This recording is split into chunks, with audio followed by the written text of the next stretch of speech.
But we begin with baseball, the National League Championship Series, game number 2 on a Sunday night, head-to-head. Now, if it had been a good Sunday night football game, I would have began with that. But, yeah, backup quarterback for the Seahawks, the Steelers, with their washed-up Ben Roethlisberger. Not a lot of juice in that game. There was some juice in the National League Championship Series. So if you didn't watch Game 2, Braves hosting the Dodgers, maybe not. We watched for you. So the Dodgers had the lead, had a couple of leads in this game. And in the end, the Braves get the walk-off hit, second night in a row. Eddie Rosario, wake up the echoes. He lined a two-out single. He's an ex-Twin, so he's not well known. But he lined a two-out single off shortstop Corey Seager's glove. You got to make that play. It's a bad job by Seager, and that gave Atlanta the win, a 5-4 victory over the Dodgers. Dodgers blew a 4-2 lead in the 8th inning, and they lose it. And so Atlanta now up 2-0. In order for them to blow this, they'd have to lose 4 of the next 5 games to the Dodgers, and the series does shift back to Southern California. A travel day. The team's traveling by stagecoach, so they'll be in Southern California by Tuesday for game number 3. So let us discuss the question. How much trouble are the Dodgers in against the Braves in the NLCS? So it's time now to dust off an old friend, the MALLER scale of panic. MALLER scale of panic, 1 to 10, with 10 being a text message that says nuclear warheads inbound. Inbound. So on the MALLER scale of panic, I am at a 6.5. 6.5 for the Dodgers, which is not very high. That's not very high considering that they've lost the first 2 games in dramatic fashion. So my thoughts, you've got Axiom, Kerosene, and Broadway play. And we'll tie all of these things together, and we're going to make some poutine, which is the number one gift the world's gotten from Canada. Now, the Braves, listen, take a couple steps back. They took care of business at home. They're the heavy underdog in this series. They drew first blood, but it's not like the Atlanta Braves have manhandled the Dodgers, where you look at these games and say, wow, the Dodgers have no chance. Atlanta's clearly the better team. No, these games have been nail-biters. Atlanta needing the walk-off hit in both games to get the victory. It's the agony and the ecstasy of postseason baseball circa 2021.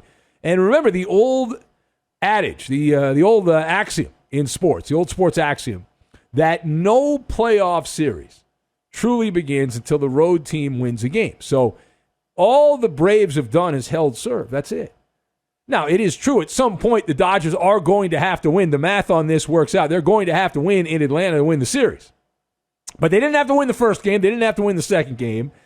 And certainly they're heading in the wrong direction, but things haven't gotten critical yet. And the fact that the Dodger pitching staff has made Eddie Rosario look like a mix of Chipper Jones and Eddie Matthews seemingly is impossible, but it's happened. I've seen it.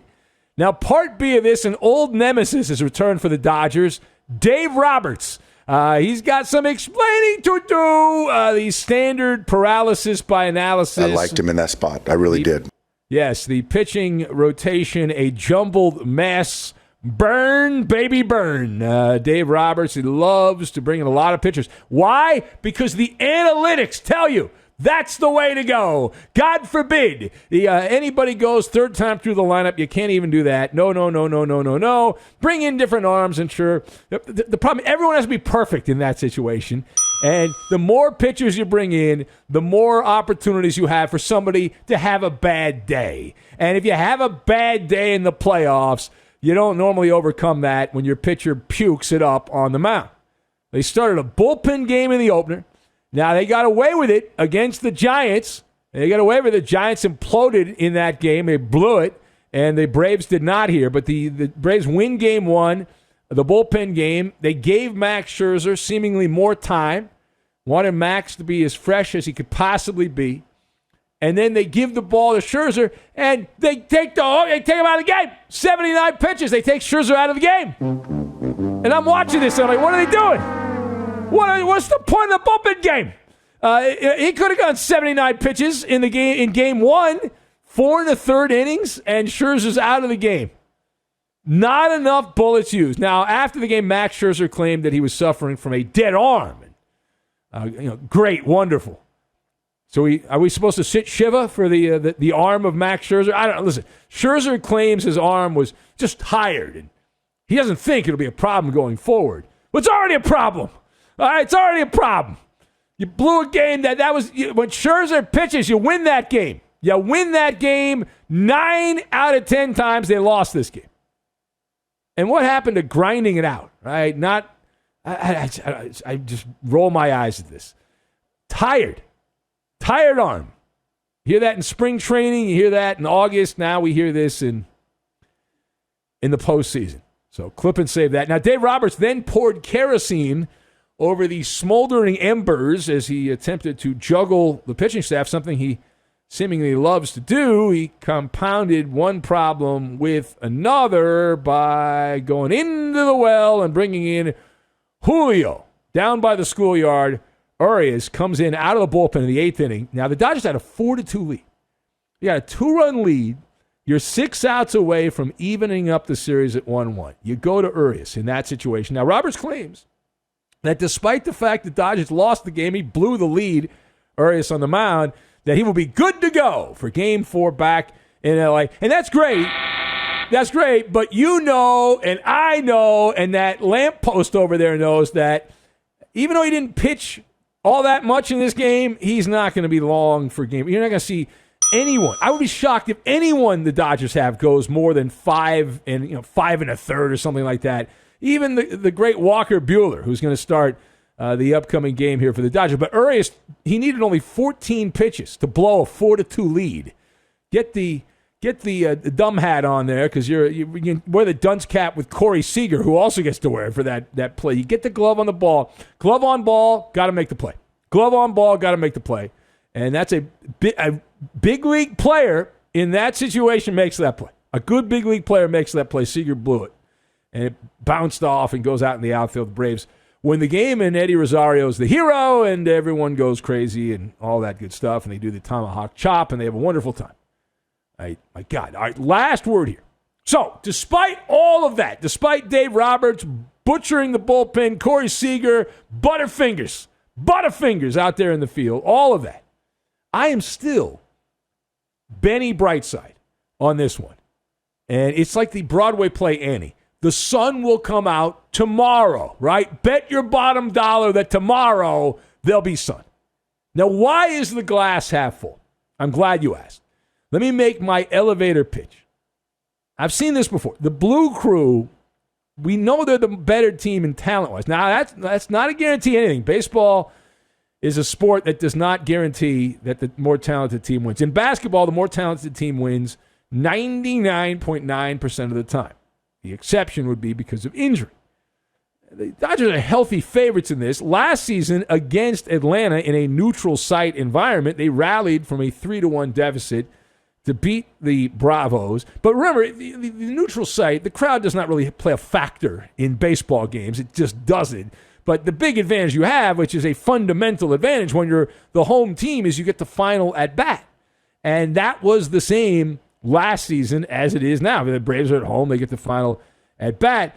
And that's the key thing that to remember in all this. Now, we'll see if the Dodgers can do it again. But they've certainly been there and done that. Now, the Dodgers had leads in each of the first 2 games and blew the leads.